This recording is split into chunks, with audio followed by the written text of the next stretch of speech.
好來繼續來看台南市的鬧區，一間連鎖的漢堡店，昨暝有人壓雞絲來搶錢，是一個47歲女性為收銀機搶走着5000塊了後爬咧弄。當時店內的人客就青驚，甚至有人驚到哭出來，加在無人受傷。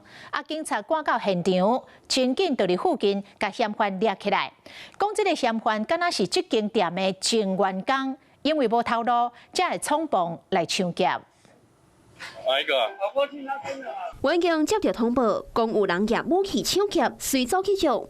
另外一個員警騎奧多擺，將嫌犯倒走的路線踢死，將人銬起來，帶到個派出所。生所的女子，就是甲連鎖的速食店搶劫的嫌犯，伊大膽拿武器佇店內恐嚇搶劫，甲人客攏驚死。不知道，因為我昨天沒有上班，因為我們昨天都沒有上班，我們都是早上的。接獲報案稱有人拿刀揮舞，立即調派線上所有警力前往查處。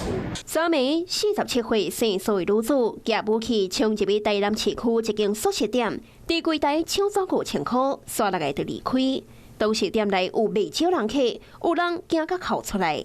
經了解為蘇姓犯嫌進入店內，自收銀機拿取現金5000元後持刀離去。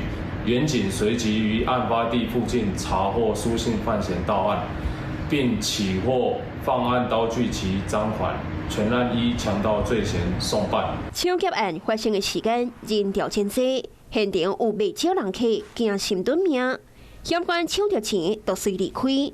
加在無偌久就互逮捕，無牽連到無辜的人。Hello， 我是莊慧琪。想要搶先掌握最及時的新聞資訊嗎？趕快訂閱、按讚、開啟小鈴鐺，鎖定華視新聞 YouTube 頻道。